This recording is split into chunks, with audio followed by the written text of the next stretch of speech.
Good afternoon, everyone. For those of you who don't know me, I'm Kevin Smith, the director for the SCPGA Junior Tour. We would like to thank you all for taking the time to join us as we have this great opportunity to speak with the #1 ranked amateur in the world, Rose Zhang, and the opportunity to learn about her journey through junior golf and the way in which that journey has helped prepare her for competing on the biggest stages in the world. Rose, it's a pleasure to be here with you. We thank you so much for taking the time out of your busy schedule to not only answer some questions, but also to help give some insight to the junior golfers out there who are watching this webinar. Thank you for having me. Of course. And for those of you who are interested in asking Rose a question throughout this program, please feel free to use the question feature on the right-hand corner of the screen. We will be using the question feature and not the chat feature, which is also listed. So please make note of that.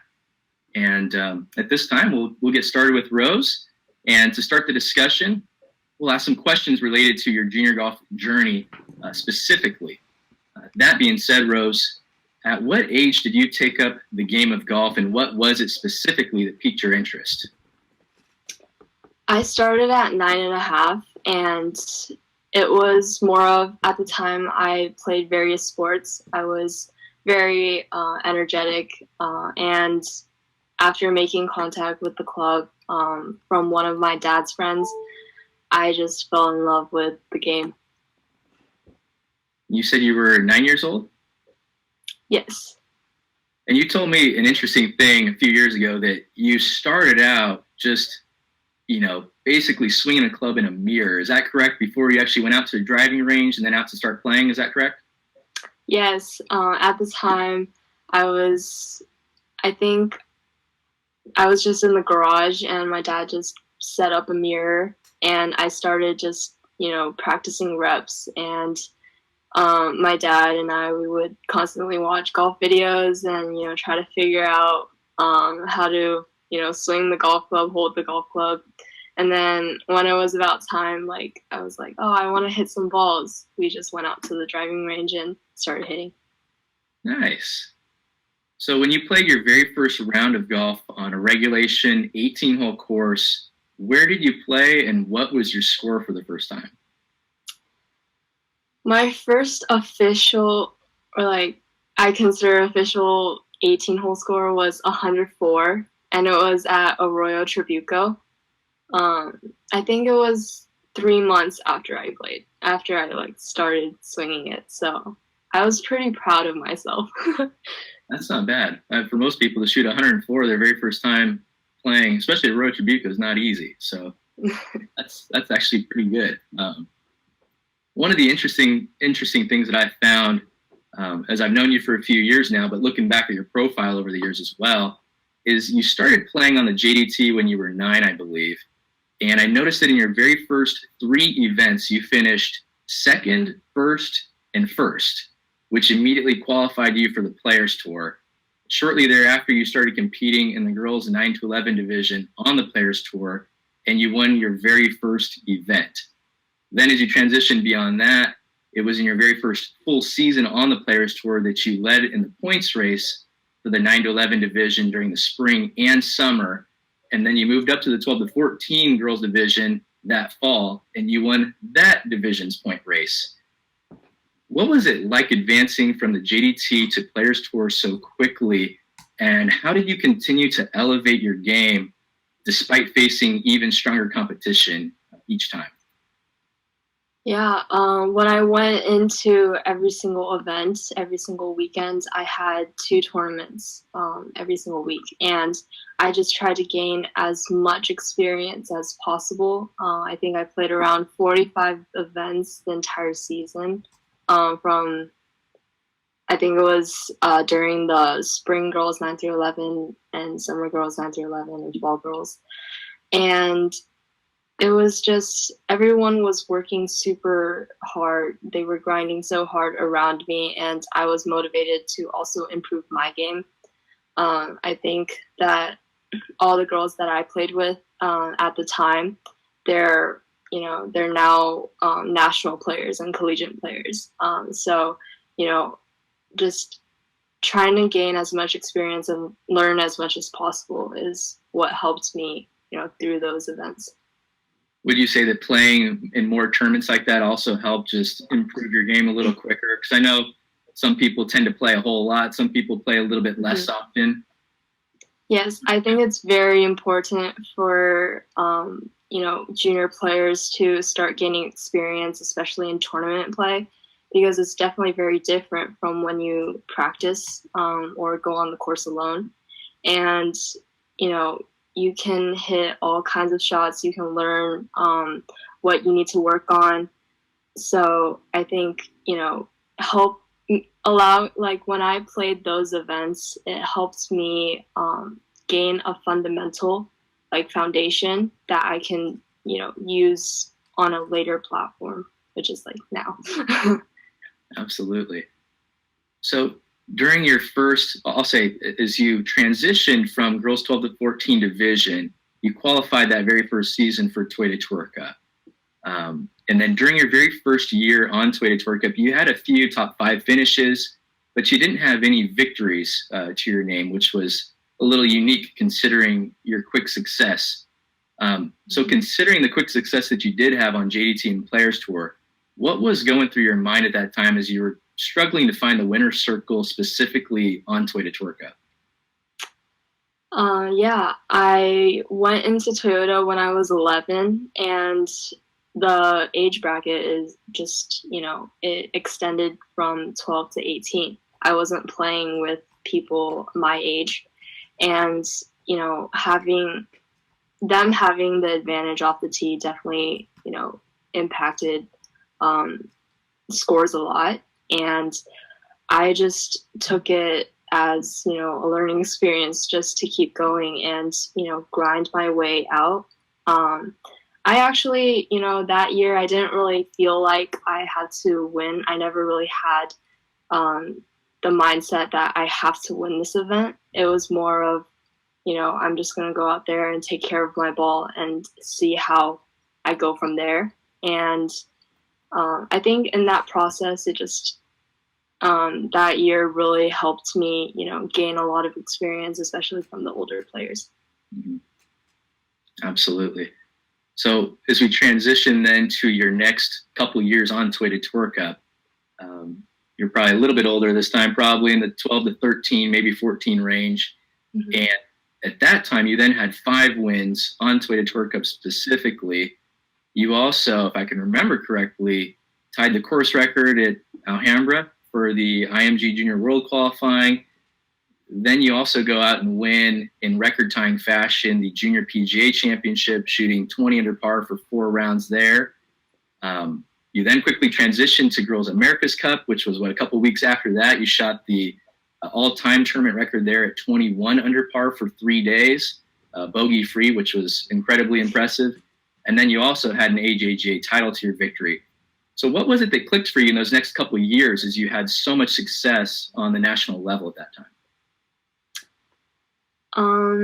Basically, I think that was my first year being on a national level. I started out on AJGA playing one preview event, and the preview was at River Ridge in California. And it was more of, I think I didn't really think of anything in terms of, trying to win on a national level like before. It was more of, I'm on a national level now. I need to, try to work hard and, keep up with the players that are, grinding their way on a national level. There was nothing much to it. I think everything just clicked that year. I've had a lot of great runs, and it just went smoothly. For some people, they say that, it's, they gained a little bit more distance at a particular age that helped them, but there's nothing like that for you in particular that stood out, just more the whole game clicked? Yeah, I was never a long hitter. I still am not that long of a hitter. There's a lot of people that have an advantage off the tee, but I think that from a young age, I always emphasized on putting. I spent at least 4 hours putting every single day. I would play putting competitions with my friends at Oak Creek, and it was more of, my short game that really helped me, even when I was under pressure. Yeah, I'll say I noticed that too, watching you at that Girls America's Cup event a few years ago. One of the things I noticed about you specifically is in relation to all the other talented young girls we had seen was that you were so deliberate in your putting routine. I mean, it was so spot on and perfect every single time, number one. And number two, you could just tell that you had put in tons and tons of hours and work into it. It was so methodical at that point. So, as they say, championships are won, with the flat stick most often. So that's impressive. Kevin, we got a quick question for Rose.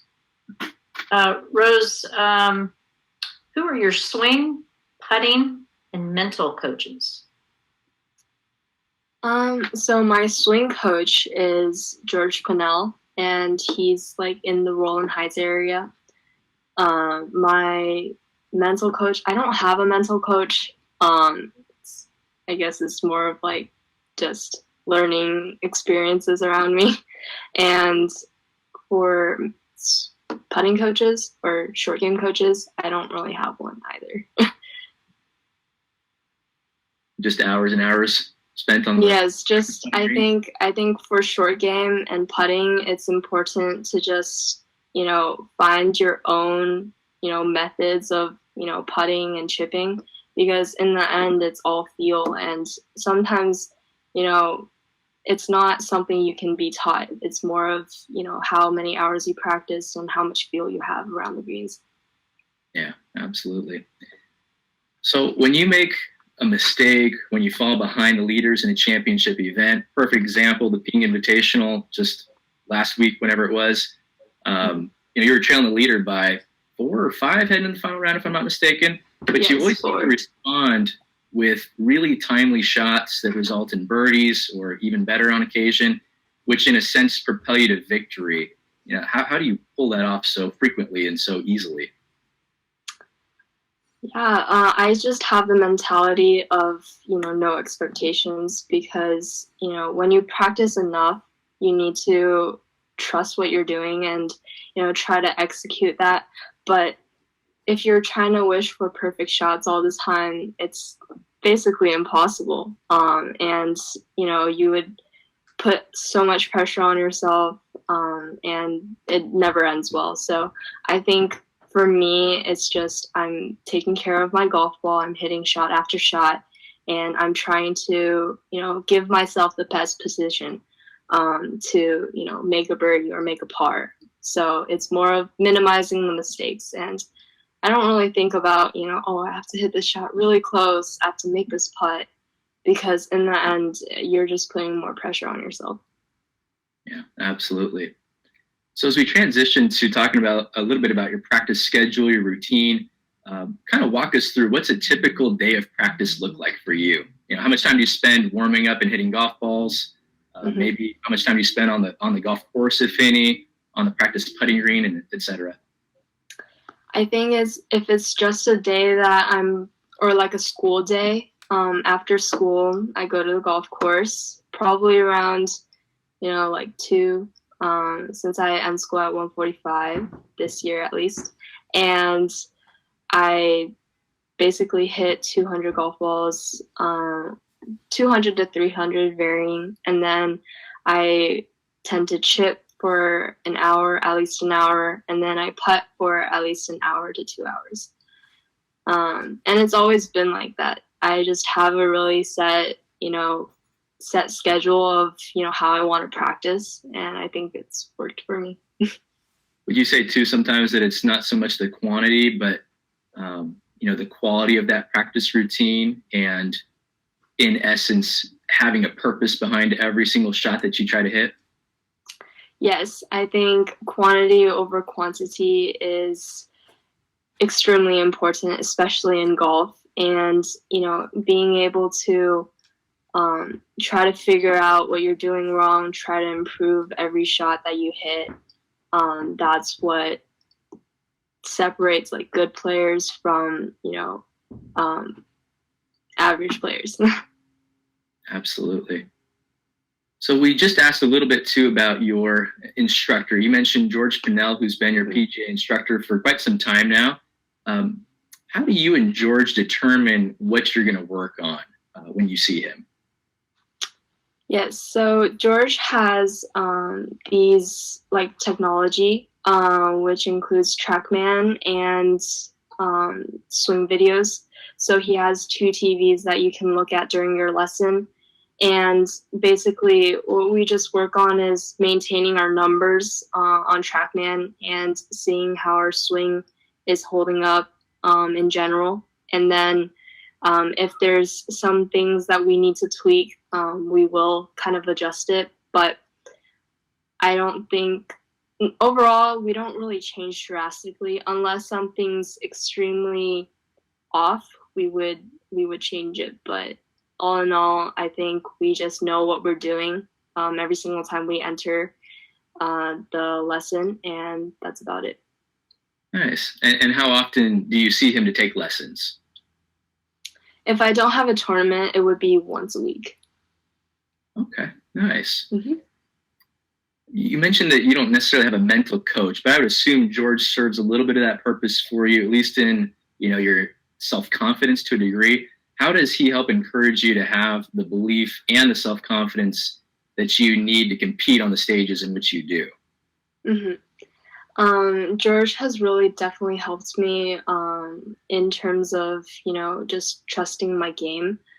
He really knows my swing better than anyone else. And it's, he's just able to be there to support my swing, even if it's not going the best. And sometimes I would be like down on myself. I'll be like, oh, I'm such a bad player.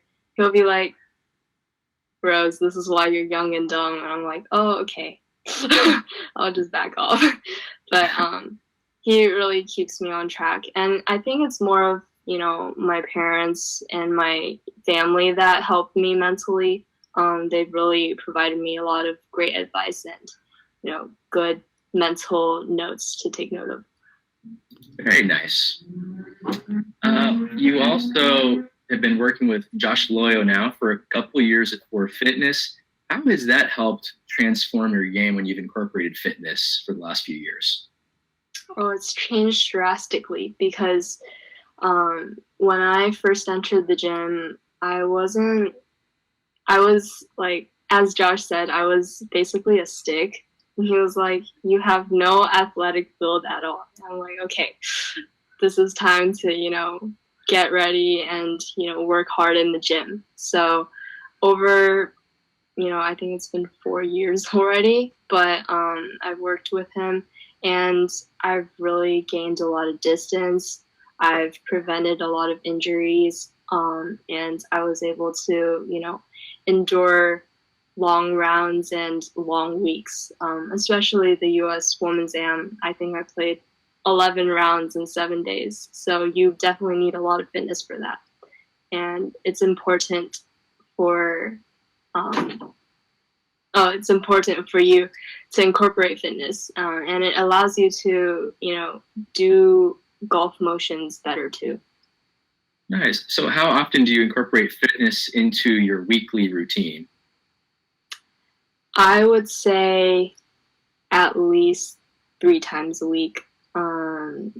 And one lesson would be or I think it's 2 now, 2 lessons with Josh, and then I would do 1 or 2 times alone. Nice. I would assume too that helps, especially like you mentioned with the U.S. Women's Am, so many rounds and short college, you'll probably have a little bit of a one-up on others as well, in the sense that you have to play so many 36, then 18s.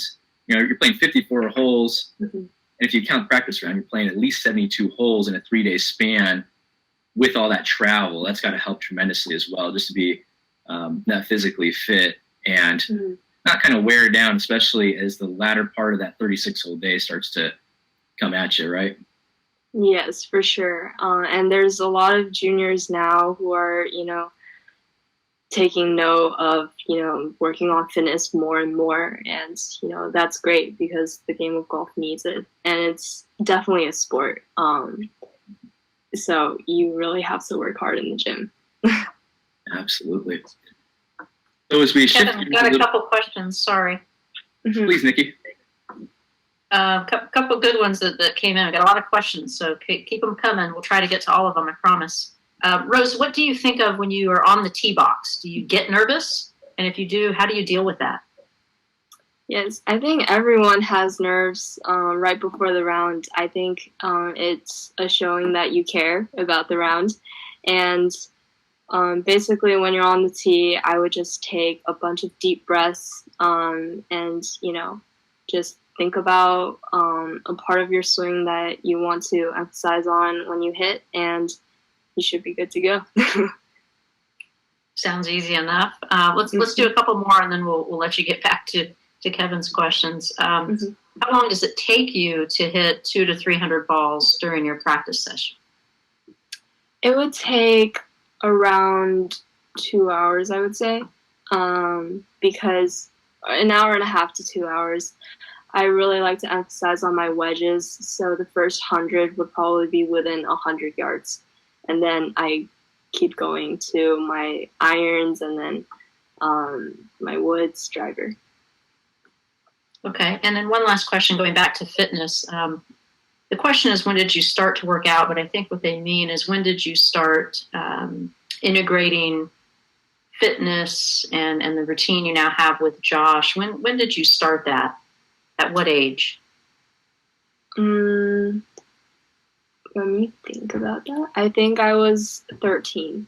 Yeah, I was around 13 when I started. I was a pretty athletic kid when I was younger, but, game of golf kind of settled me down, and I started, just not working out.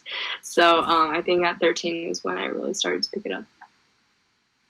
Great. Okay, back to you, Kevin. We'll save some more for later. Great. Thanks, Nikki. And those were good questions, too. So, Rose, as we shift gears here a little towards tournament preparation, I'm sure a lot of people want to know how you prepare, both physically and mentally for competitions, especially as it relates to when you get to a course for a practice round. What is your main focus during practice rounds? And what exactly are you looking for on the golf course? What kind of notes do you take, if that makes any sense? I really, just on the course, I really focus on speed control on the greens. I think it's very important to get used to the course that you're playing at, especially on the greens. And basically, I don't really care about, what I'm what shots I'm hitting at the time. It's more of, I want to see where the trouble is, where I want to, hit ideally, and more of, just the feeling of the weather and, the distances that I hit. Since every area, every region, you would hit kind of different distances based on altitude, wind, etc. So it's more of, just seeing how everything is laying out, and, whatever I'm working on, I'll probably just, work on it a little more, and that's about it. So you're not focusing so much on keeping score, obviously. That's more we're getting multiple shots into your greens, getting a feel for the way the ball's flying out there at certain elevations, feel for the greens. I would probably just hit, a shot off the tee, and then a shot into the green, and then I would just chip around, putt around, and then take notes. Yeah, absolutely. That's good information to have. I'm going to shift a little bit here, actually. What would you say, describe a normal day in the life of Rose Zhang for all of us? School, practice, social life, anything else that would come up? It's a very boring life. I would probably, since we're in COVID right now, I have online school from 8 in the morning to 1:45, and then basically go practice, do whatever I need to do on the course, come back, probably FaceTime friends while I study and, try to grind for the night. So while you study, you're FaceTiming, huh? Yes, it definitely passes time a lot quicker. So FaceTime while you study, get you into Stanford. Exactly, right? Message of the day. I'm kidding. Sorry to interrupt. So I know this doesn't happen very often, but say you have a week or a weekend to yourself, you don't have any tournaments to prepare for. How do you enjoy spending time away from the golf course when that comes up? I would probably just have a simple workout day, just probably an hour, and then I would hang out with friends if possible. If not, I just stay home, watch YouTube, watch Netflix. Basically it. Being with friends though, huh? Mm-hmm. Nice. I've got a few questions here for you, especially as it relates to the U.S. Women's Am. I'm sure a lot of people want to know about this, especially being a 17-year-old to win recently. What were your goals at the start of the week when you entered in the U.S. Women's Amateur? Yes, going into the Women's Am, it was my first event in 6 or 7 months, ever since COVID happened. But I previously had a wrist injury, so I wasn't able to practice 10 days prior to the event. So going into the event, I really did not have any expectations. I just tried to go out there. Making the cut was my first goal. And then, once I did that, I just played match after match. I had heard that somebody in your inner circle, might have been George or somebody, had advised you to not play. Is that correct? But you went against them anyway? That is correct. My George actually said, you should just withdraw then if your wrist is, that injured. And I was like, you're kidding. No way. I'm never doing that. So I just went ahead and, still played. But it was just, I haven't played a single event in 6 or 7 months. And I was like, this is a big event. I really want to play and see my friends again. Nice. So as you got through stroke play, you obviously won your first couple of matches. At that point, you're getting, nearly close. What was going through your mind at that time, and did your goals change as you started making it through to the round of 32 and 16 and 8 and so on and so forth? Yes, I still didn't have goals. I was just going out there and trying to leave myself the best positions for me to, convert birdie or at least make par. So in match play especially, you have to wait for your opponents to make mistakes. And you also have to be the aggressive player, I believe, in order to, one up on your opponent. So it was more of, I was trying to stay in the moment, try to keep going after every shot, and that's about it. It wasn't anything I didn't really have any expectations. Nice. So as you got to your final match, which I'll say you actually beat in the semifinals, one of our other local favorites in Aliyah Abdulghani. So it's a fun match to watch both of you, and you guys were both playing exceptional golf at the time. But you beat Aliyah, who's a really seasoned, veteran out there at USC. You then get to play against her fellow teammate at USC, the defending champion of the Women's Am. You're all square after 35 holes, heading into the final hole that day.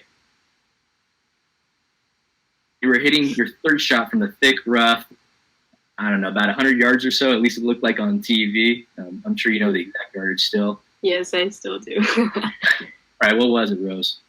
57 yards. It looked a lot longer on TV, but nonetheless, it was some thick rough. It's a delicate, 50-something yards. Your opponent's on the green putting for birdie. She's got maybe a 30-footer or so. what was going through your mind at that time as you knew that you had to make par if you wanted to have any chance of forcing extra holes and possibly having a chance to win that championship?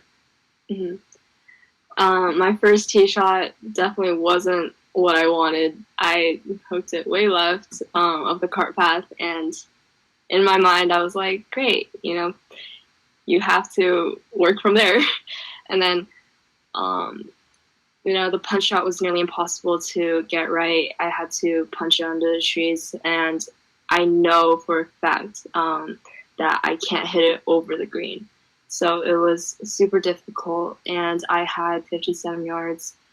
Hitting that shot, all I was thinking was, don't hit it over the pin. It's very important, because in the morning I did exactly that, and I lost the hole. And I figured, at least give myself a chance, like even if it's 30 feet, just, get it on the green and go from there. And I hit it to gimme range, so it was a pretty incredible shot. At any point in that moment, did you feel like a negative thought crept in to where like, oh my gosh, I'm out of it, or I've just ruined this whole opportunity? Or was it one of those moments where you just had complete confidence and knew that you were going to hit a pretty good shot and give yourself a chance still at that time? Yes, I still, I never gave up. I just kept going. I didn't really have any negative thoughts, to be honest. I was so into the ball, I was so focused on getting it next to the hole that there wasn't any room for negative comments. Nice. One of the best shots I've ever seen, at least, I'll tell you that. It's pretty good. And I know you have a really close relationship with your dad, a really nice gentleman I've met a few years back. And he was your caddy for that week during your victory at the U.S. Women's Am for all, I don't know how many days it was, 6 days or whatever. How has he impacted your golf game, and what was it like to win such a special, prestigious event with him on the bag as the person to help you there every step of the way? Yes, it was great. He was there for me. He was there for me mentally, especially when I didn't have a lot of confidence with how my wrist was holding up, and he was just like, "It's okay, just play your golf." And I think on the bag, he didn't really say much. He was just there, and we kind of talked a couple shots through, and it went really well. Was it special though having him there as the person who's always, I've always seen him take you to all your events. Pretty special, I would assume, to have him there on the bag with you that whole week. Yes, it was. You don't have a lot of junior events. You don't have any junior events, I think, where you have your dad on or your parents on the bag. So, having him there and, just supporting me the whole way, it was definitely very, very special. Now, I have a question. Does that mean that your dad gets the automatic bid to caddy for you at next year's championship, or is it going to be a decision at a later time? Still in consideration. So he hasn't done quite enough to seal the deal just yet, huh? Maybe not. That's funny. You played in the A&A again recently. It was your second time qualifying and competing in the A&A Inspiration, the LPGA Major Championship. You made the cut both times. This most recent experience, though, which was about a month ago, you held the honors of low amateur, and you finished in 11th place. You also broke the 72-hole scoring record at the A&A for an amateur, which was previously held by Michelle Wee. How does it feel to receive the low amateur recognition at an LPGA Major Championship? It was such a great experience. Just being able to play alongside professionals that you always see on TV is such a great honor, and I've learned so much that week. They definitely brought a lot of inspiration to me, especially at that event. And, just going back and, hitting, or I think in the final round, I was 4 over through 4. And it definitely wasn't the hottest start, but I climbed my way back, and being able to break Michelle Wee's record was the last thing that was on my mind. I didn't even know her record was 7 under, and it was just something that I'm super grateful for. Nice. So at this point now, after some recent good golf, you've always been top 10 in the World Amateur Golf Rankings, or hovering right around there.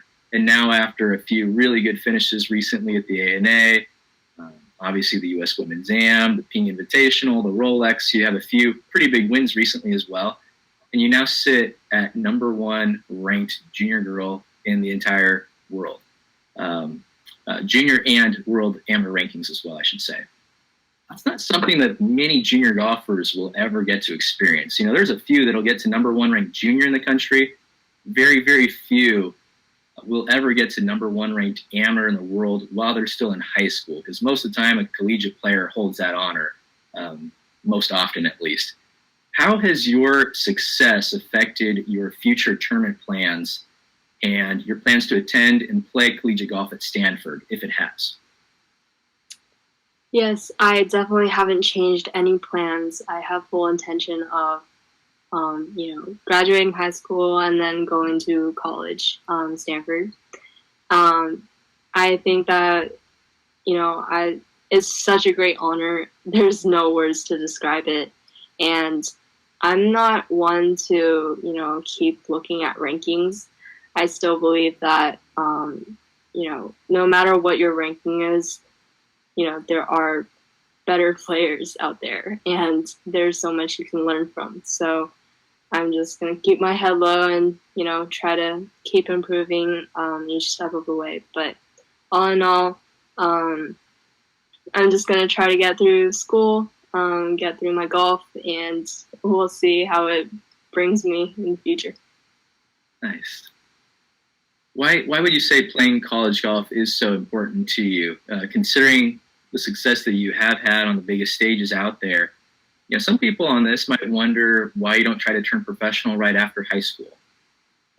Yes, a lot of people ask me that, and I just say college is a once-in-a-lifetime opportunity. I think that, going there, you can learn so much, especially being independent, using your time wisely, and just meeting more people in terms of social circles, and you're going to meet so many more connections in college.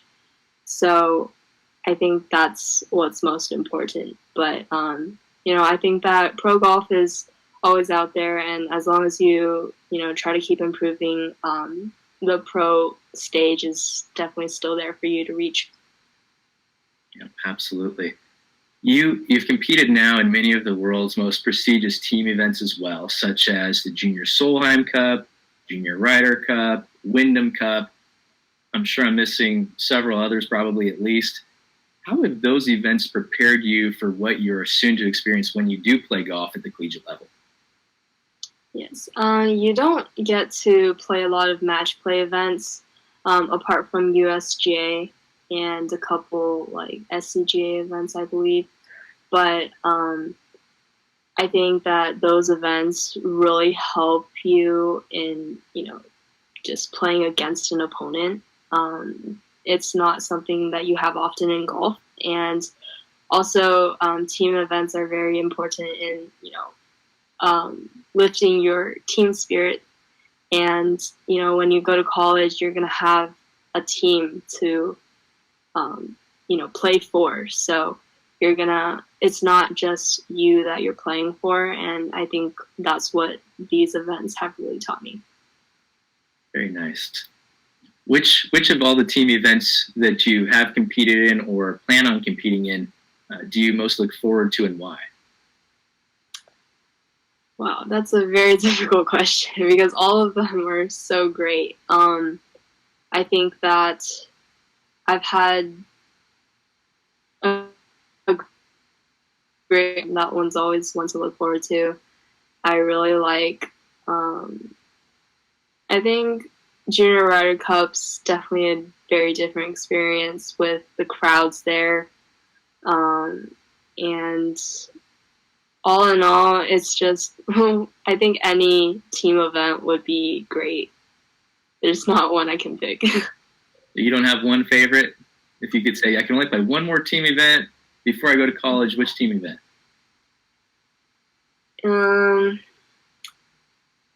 I would probably pick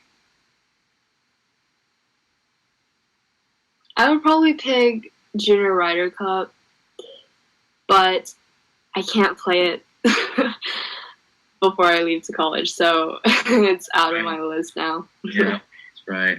Oh, that's too bad. At least you've had the opportunity a couple of times, which is good.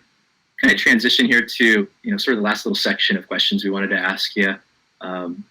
Is there any advice you would like to give to the juniors that are watching this right now who might be either getting started in competitive golf or who might be playing already at a pretty high level in terms of their accomplishments? Any advice that you'd like to share with them?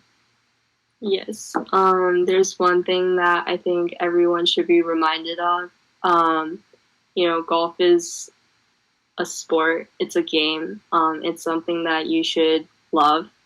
And you shouldn't be playing for your parents. You shouldn't be playing for anyone else. You should be playing for yourself. And I think in the end, golf is a very passionate sport, and you should learn to love it.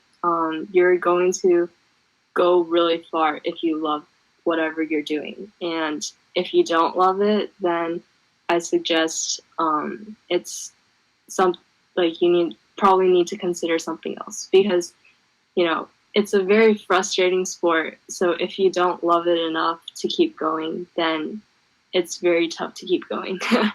And I think everyone just needs to be reminded it's just a game. And in the end, you're learning so many life lessons and you're meeting so many new friends. So I think that's very important. I will say that was one thing I always admired about you the most, just in knowing you over the years, is I could never tell when I would see you on the golf course. Somebody would say, "What's Rose at right now?" And I couldn't tell because you were so just in the zone and focused. I couldn't tell if you were 5 or 6 under or if you were 5 or 6 over. And I remember going up to ask you one time and you said, "I don't know." You were so focused. It was amazing. I think you shot 8 under that day, if I'm recalling correctly. Yes. Yeah, there's a couple tournaments where I didn't even know I won after the event. I think it was at a Swing Skirts Invitational in 2018. I didn't even know I won after the last hole. My playing partners were coming up to congratulate me, and I was like, "Wait, what? I won? Oh, okay." So I was just very in the zone, and my dad always says, I think in an SCPGA event, my dad, he came up to me after 9 holes, and at the time you can't have any spectators on that course, and he's like, "What are you at? What are you at?" And I just ignored him and I just left. But in the end, it turned out to be 3 under, and I was like, "Oh, yep, I'm 3 under." Or I think it was Alhambra too. Alhambra. I did that. Yeah. It's a good quality to have, though. Just, you never get too high or too low. It's just always just kind of in the zone and focused, and don't let your emotions get you.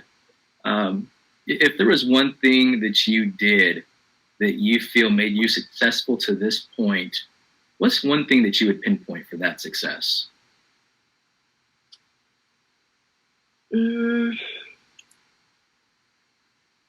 I think it's more of my mental aspect, the ability to just fight back on the golf course. You're never going to have a super perfect round.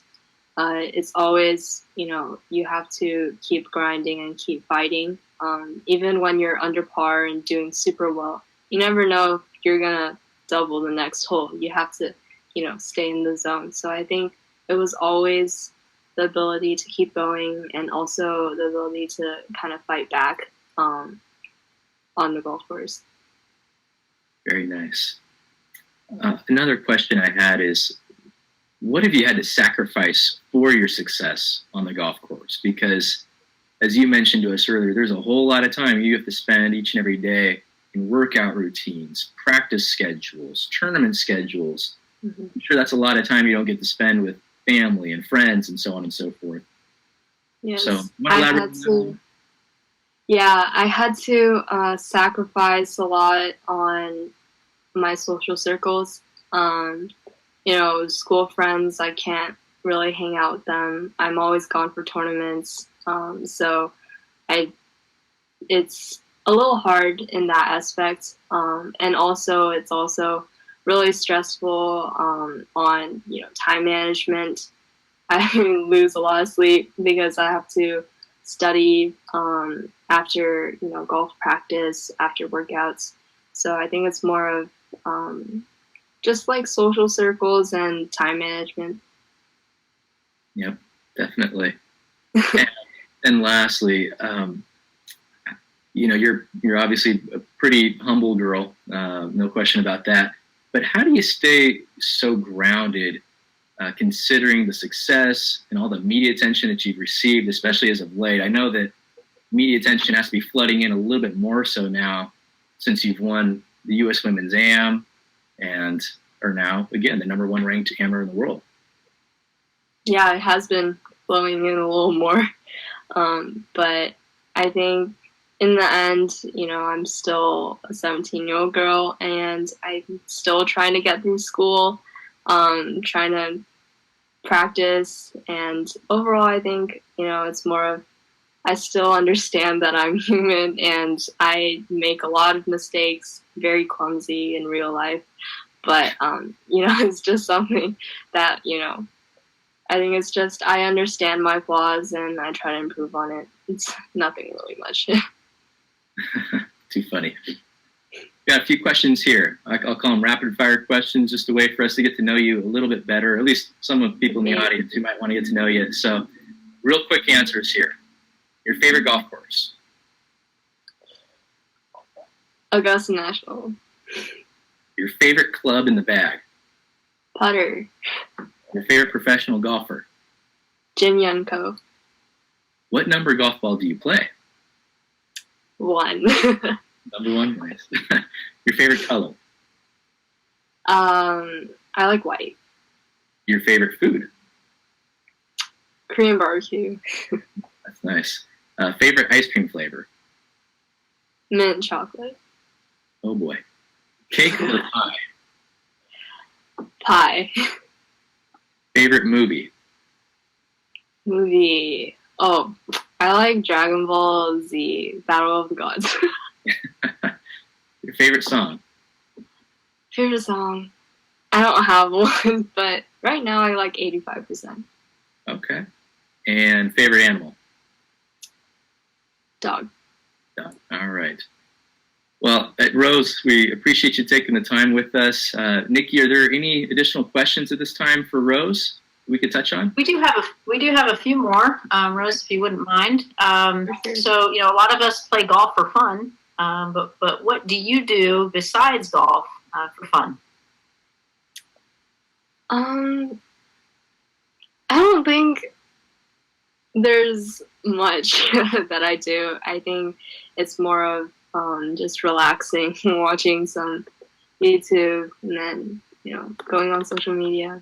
I would probably play a couple of sports with friends, and that's about it. Okay, and to that point, did you play any other sports either growing up or currently, like you just mentioned? Yes, I was pretty athletic as a kid. I did swimming, I did basketball, soccer, tennis, and biking. Did a lot of things.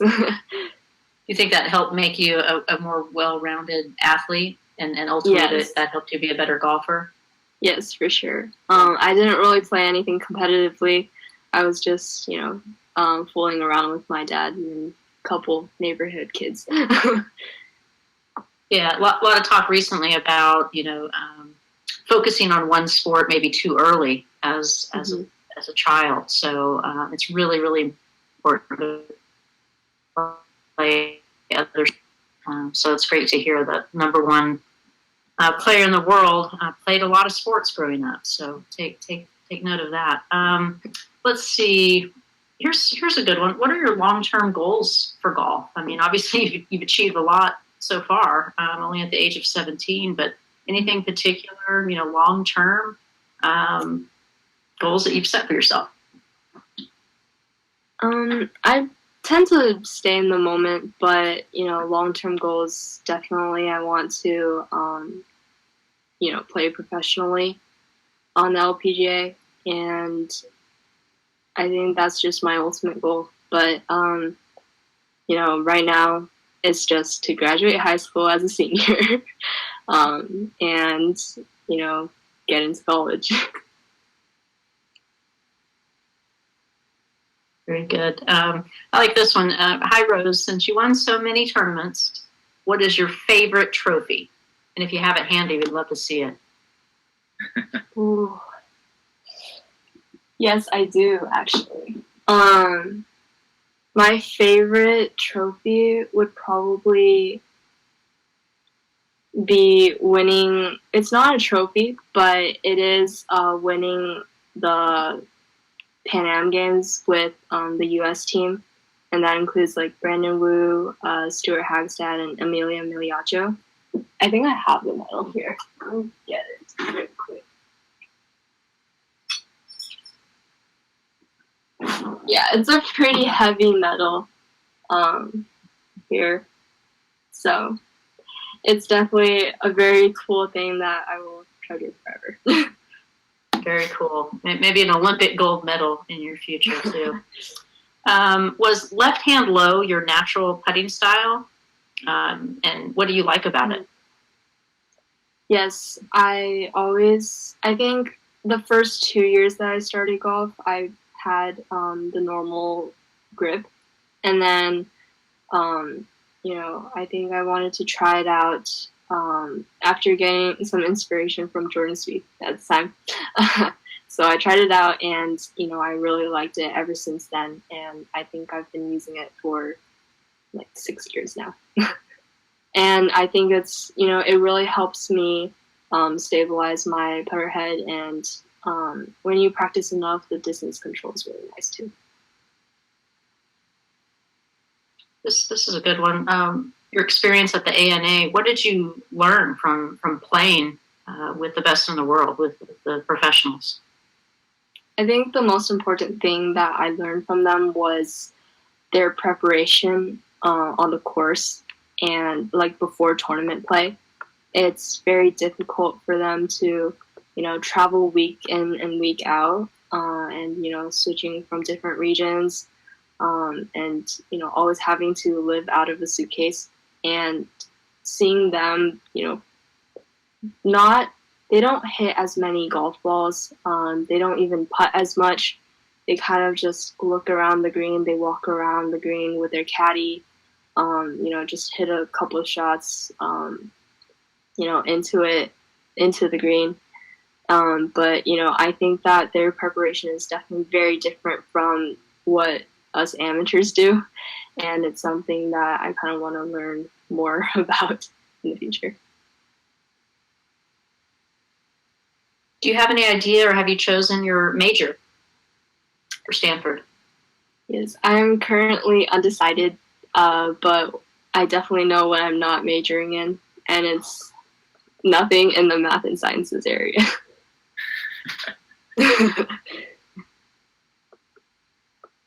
Very good. Maybe just one more here. Do you ever practice on the course?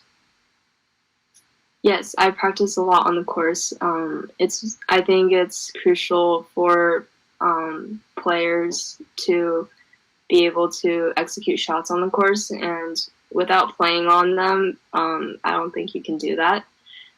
So going on the course, even just hitting a couple, like playing a couple holes, or staying on one green and just tripping around a little bit, but fix your ball marks, of course. I think, yeah, I do a lot. And maybe one last question might be good to help a lot of us. You probably don't have as many bad rounds as most people, but when you have a round that you would consider bad or not up to your expectations, how do you handle that? Especially if you've got to come back the next day and play. If you're in a tournament, how do you handle that? I think that help a lot of our juniors listening. Yes, it really feels terrible. So I think we've all been there, and you know, I think it's important to, when you come back after a bad round, just go over what you need to work on. It's more important that you understand your mistakes and, can try to improve on it the next day, especially in a tournament. Like previously in the Ping Invitational that I played, the second round was definitely not a fun round for me to play. I was, I believe, 5 over through 11, and I thought I was going to shoot in the 80s, especially at Carson Creek. So, going going into the final round, I just, tried to think about the areas that I needed to work on and from the previous day and, just play your game. Very good. And one more personal question from myself. I went to Oklahoma State. So what did you think of Carson Creek and Stillwater, Oklahoma? It is so tough. The course is extremely tough, especially if you, miss a green, or even if you hit the green. Like, you have to really be good at your lag putting. So, especially when it's windy, when the conditions aren't up to par, it's a very grinding course that you need to be patient on. But I really love that course. I played 4 years on it already. And did you get any cheese fries at Eskimo Joe's? No. Ah, man. Yeah. Maybe someday. That's all the questions, Kevin. Thank you. And thank you, Rose, for your time. Thank you so much. Thank you, Nikki. And Rose, thank you again so much for taking the time. We know you have a very busy schedule. You probably delayed your practice session, so you're only going to get to hit like 100 balls today instead of 300. But no, we really appreciate you taking the time out of your schedule to share a little bit about your experiences in golf and in life also. I know that there's many people in the audience, especially some of the young aspiring junior golfers, who really enjoyed your comments and will be able to take much of what you said and put into practice for themselves. Yes. At this time, we'd also like to take the time to thank our partner For Fitness. They have not only been instrumental in helping with Rose's fitness development as it relates to her success on the golf course, but they also offer these services to many of our current junior members and alumni. So if everybody would like to, please feel free to check out the short video that will be playing here momentarily. We thank you all again. Hope everybody has a great afternoon. And thanks again to Rose for all your help this afternoon. We appreciate it. Thank you for having me.